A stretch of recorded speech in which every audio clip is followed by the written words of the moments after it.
नमस्कार दोस्तों। प्रस्तुत है मुंशी प्रेमचंद्र द्वारा लिखित उपन्यास कायाकल्प का भाग 48। अहिल्या के आने की खबर पाकर मुहल्ले की सैकड़ों औरतें टूट पड़ी। शहर के बड़े बड़े घरों की स्त्रियां भी आ पहुंची। शाम तक तांता लगा रहा। कुछ लोग डेपुटेशन बनाकर संस्थाओं के लिए चंदन मांगने आ पहुंचे। अहिल्या को इन लोगों से जान बचानी मुश्किल हो गई। किस किस से अपनी विपत्ति कहे। अपनी गरज के बावले अपने कहने में मस्त करते हैं, किसी की सुनते ही कब है। इस वक्त अहिल्या को फटे हालों यहाँ आने पर बड़ी लज्जा आई। वह जानती है कि यहाँ यह हर बोग मच गया तो साथ साथ 10-20 हजार के नोट लेती आती।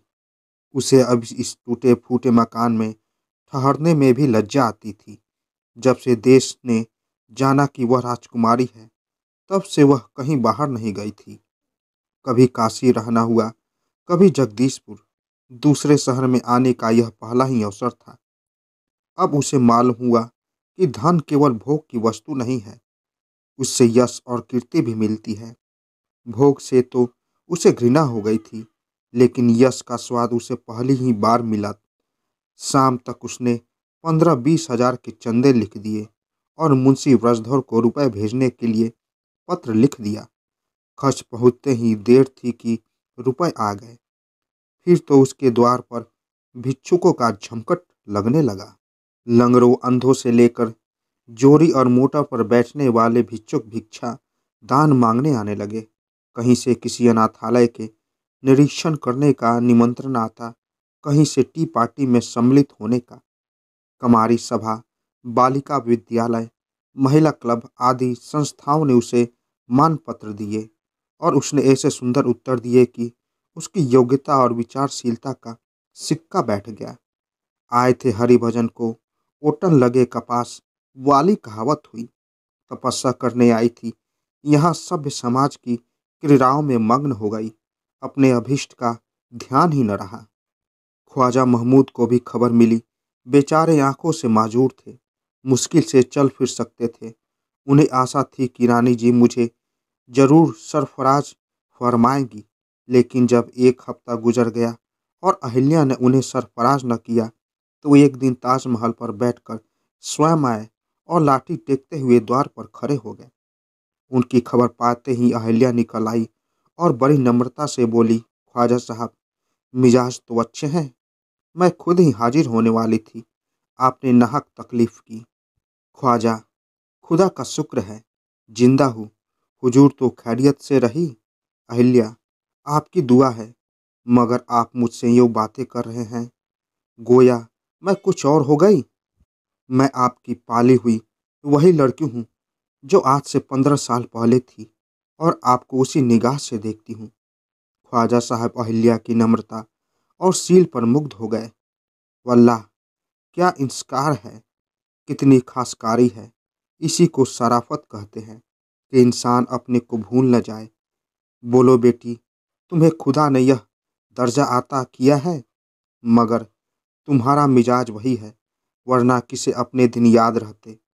प्रभुता पाते ही लोगों की निगाहें बदल जाती है। किसी को पहचानने तक की नहीं, जमीन पर पांव तक की नहीं रखते। कसम खुदा की, मैंने जिस वक्त तुम्हें नाली में रोते पाया था, उसी वक्त समझ गया था कि वह किसी बड़े घर का चिराग है। मैं यशोदानंद महरूम से भी बराबर यह बात कहता रहा। इतनी हिम्मत, इतनी दिलेरी, अपनी अस्मत के लिए जान पर खेल जाने का यह जोश राजकुमारियों में ही हो सकता है। खुदा आपको हमेशा खुशे रखे। आपको देखकर आंखें मसरूर हो गई। आपकी अमजान से अच्छी तरह है। क्या करूँ, पड़ोस में रहता हूँ, मगर बरसों आने की नौबत आ नहीं आती। उसकी सी पाकीजा सिफत खातून दुनिया में कम होगी। अहिल्या, आप उन्हें समझाते क्यों नहीं, इतना कष्ट झेलती है।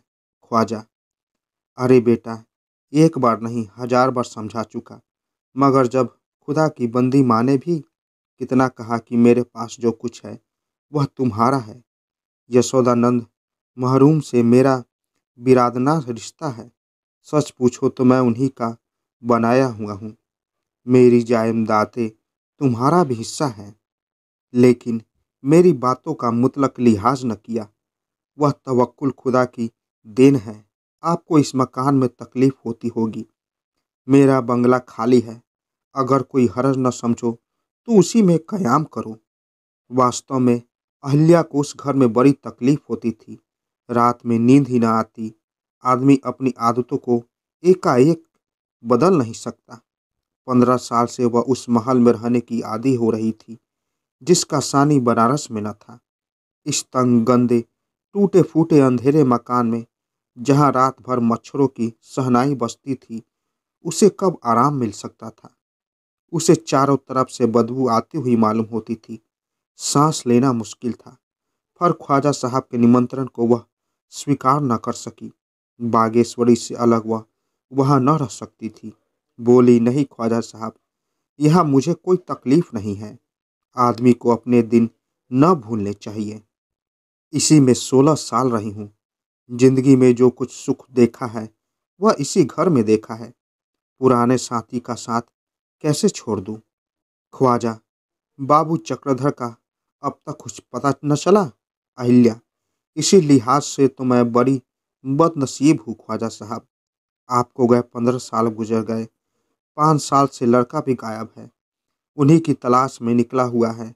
लोग समझते होंगे किसकी सी खुशी औरत दुनिया में न होगी, और मैं अपनी किस्मत को रोती हूँ। इरादा था कुछ दिनों अम्मा जी के साथ अकेली पड़ी रहूंगी, पर अमीरी की बला यहाँ भी सिर से न टली। कहिए, अब यहाँ से तो आपस में दंगा फसाद नहीं होता? ख्वाजा, जी नहीं, अभी तक तो खुदा का फजल है, लेकिन यह देखता हूँ कि आपस में पहले सीखी मोहब्बत नहीं है। दोनों कौमों में कुछ ऐसे लोग हैं जिनकी इज्जत और शरबत दोनों को लड़ाते रहने पर ही कायम है। बस वह एक न एक सिफूगा छोड़ा करते हैं। मेरा तो यह कौल है कि हिंदू रहो चाहे मुसलमान, खुदा के सच्चे बंदे रहो। सारी खूबियाँ किसी एक ही कौम के हिस्से में नहीं आई है। न सब मुसलमान पाकीज़ा है, न सब हिंदू देवता हैं। इसी तरह न सभी हिंदू काफिर है, न सभी मुसलमान मोमिन। जो आदमी दूसरी कौम से जितनी नफरत करता है, समझ लीजिए कि वह खुदा से उतनी ही दूर है। मुझे आपसे कमाल हमदर्दी है, मगर चलने फिरने से मजबूर हूँ, वरना बाबू साहब जहाँ होते वहाँ से खींच लाता। ख्वाजा साहब जाने लगे तो अहिल्या ने इस्लामी यतीम खाने के लिए 5,000 रुपये दान दिए। इस दान से मुसलमानों के दिलों पर भी उसका सिक्का बैठ गया। चक्रधर की याद फिर ताजी हो गई। मुसलमान महिलाओं ने भी उसकी दावत की। अहिल्या को अब रोज ही किसी न किसी जलसे में जाना पड़ता, और वह बड़े शौक से जाती। 2 ही सप्ताह में उसका काया पलट सा हो गया। यश, लालसा ने धन की उपेक्षा का भाव उसके दिल से निकाल दिया। वास्तव में वह समारोह में अपनी मुसीबतें भूल गई। अच्छे अच्छे व्याख्यान तर्क तैयार करने में वह इतना तत्पर रहने लगी मानो उसे नशा हो गया है। वास्तव में यह नशा ही था। यह लालसा से बढ़कर दूसरा नशा नहीं। बागेश्वरी पुराने विचारों की स्त्री थी। उसे अहिल्या का योग घूम घूम कर व्याख्यान देना और रुपए लुटाना अच्छा न लगता था। एक दिन उसने कह ही डाला, क्यों रे अहिल्या, तू अपनी संपत्ति लुटाकर ही रहेगी? अहिल्या ने गर्व से कहा, और है ही किस लिए अम्मा जी। धन में यह बुराई है कि इससे विलासिता बढ़ती है, लेकिन इसमें परोपकार करने की सामर्थ्य भी है। बागेश्वरी ने परोपकार के नाम से चिढ़कर कहा, तू जो कर रही है यह परोपकार नहीं, यह लालसा है। अपने पुरुष और पुत्र का उपकार तो तू कर नहीं सकी, संसार का उपकार करने चली है। अहिल्या, तुम तो अम्मा जी आपे से बाहर हो जाती हो। बागेश्वरी, तू धन के पीछे अंधी न हो जाती तो तुझे दंड न भोगना पड़ता। तेरा चित्त कुछ कुछ ठिकाने पर आ रहा था, तब तक तुझे यह नई सड़क सवार हो गई। परोपकार तो तब समझती जब तू वहीं बैठे बैठे गुप्त रूप से चंदे भिजवा देती। मुझे शंका हो रही है कि इस वाह वाह से तेरा सिर फिर न जाए। धन का भूत तेरे पीछे बुरी तरह पड़ा हुआ है और अभी तेरा कुछ और अनिष्ट करेगा। अहिल्या ने नाक सिकोड़ कर कहा, जो कुछ करना था कर चुका, अब क्या करेगा। जिंदगी ही कितनी रह गई है जिसके लिए रोऊं। दूसरे दिन प्रातःकाल डाकिया शंखधर का पत्र लेकर पहुंचा, जो जगदीशपुर और काशी से घूमता हुआ आया था। अहिल्या पत्र पढ़ते ही उछल पड़ी और दौड़ी हुई बागेश्वरी के पास जाकर बोली, अम्मा देखो, लुल्लू का पत्र आया। दोनों जने एक ही जगह हैं, मुझे बुलाया है। बागेश्वरी, ईश्वर को धन्यवाद दो बेटी। कहाँ है? अहिल्या, दक्षिण की ओर है अम्मा जी, पता ठिकाना सब लिखा हुआ है। बागेश्वरी, तो बस अब तू चली जा, चल मैं भी तेरे साथ चलती हूँ। अहिल्या, आज पूरे 5 साल के बाद खबर मिली है अम्मा जी, मुझे आगरे आना फल गया। यह तुम्हारे आशीर्वाद का फल है अम्मा जी। बागेश्वरी, मैं तो उस लड़के के जीवन को बखानती हूँ कि बाप का पता लगाकर ही छोड़ा। अहिल्या, इस आनंद में आज उत्सव मनाना चाहिए अम्मा जी। बागेश्वरी, उत्सव पीछे मनाना, पहले वहाँ चलने की तैयारी करो। कहीं और चले गए तो हाथ मल कर रह जाओगी। लेकिन सारा दिन गुजर गया और अहिल्या ने यात्रा की कोई तैयारी न की। वह अब यात्रा के लिए उत्सुक न मालूम होती थी।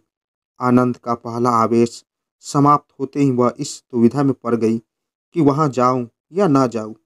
वहाँ जाना केवल 10-5 दिन या महीने के लिए जाना न था, वरन राजपाट से हाथ धो लेना था और संगधर के भविष्य को बलिदान करना था। वह जानती थी कि प्रीतभक्त संगधर पिता को छोड़कर किसी भांति न आएगा और मैं भी प्रेम के बंधन में फंस जाऊंगी। उसने यही निश्चय किया कि शंखधर को किसी हीले से बुला लेना चाहिए। उसका मन कहता था कि शंखधर आ गया तो स्वामी के दर्शन भी उसे अवश्य होंगे। शंखधर में पत्र में लिखा था कि पिताजी को मुझसे अपार स्नेह है। क्या यह पुत्र प्रेम उन्हें खींच न लाएगा? वह चाहे सन्यासी ही के रूप में आए, पर आएंगे जरूर। और जब उनकी वह चरणों को पकड़ लेती तो फिर वह नहीं छुड़ा सकेंगे। शंखधर के राज सिंहासन पर बैठ जाने के बाद यदि स्वामी जी की इच्छा हुई तो उसके साथ चली जाएगी और शेष जीवन उनके चरणों की सेवा में काटेगी। इस वक्त वहां जाकर वह अपनी प्रेमाकांक्षाओं की वेदी पर अपने पुत्र के जीवन को बलिदान न करेगी। जैसे इतने दिनों पति वियोग में जली है, उसी तरह कुछ दिन और जलेगी। उसने मन में यह निश्चय करके शंखधर के पत्र का उत्तर दे दिया। लिखा, मैं बहुत बीमार हूँ, बचने की कोई आशा नहीं, बस एक बार तुम्हें देखने की अभिलाषा है। तुम आ जाओ तो शायद जी उड़ लूँ, लेकिन न जाए तो समझ लो अम्मा मर गई। अहिल्या को विश्वास था कि यह पत्र पढ़कर शंखधर दौला चला आएगा और स्वामी भी यदि उसके साथ न आएंगे तो उसे आने से रोकेंगे भी नहीं। अभाग्नि अहिल्या, तू फिर धन लिप्सा के जाल में फंस गई। क्या इच्छाएं भी राक्षसों की भांति अपने ही रक्त से उत्पन्न होती है? वे कितनी अजय है।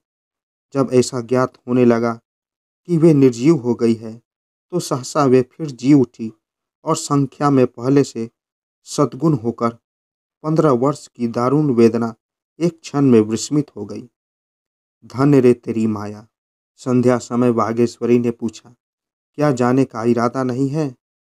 अहिल्या ने शर्माते हुए कहा, अभी तो अम्मा जी मैंने लुल्लू को बुलाया है, अगर वह ना आवेगा तो चली जाऊंगी। बागेश्वरी, लुल्लू के साथ क्या चक्रधर भी आ जाएगा? तू ऐसा अवसर पाकर भी छोड़ देती है, न जाने तुझ पर क्या आने वाली है। अहिल्या अपने सारे दुख भूलकर शंखधर के राज्याभिषेक की कल्पना में विभोर हो गई।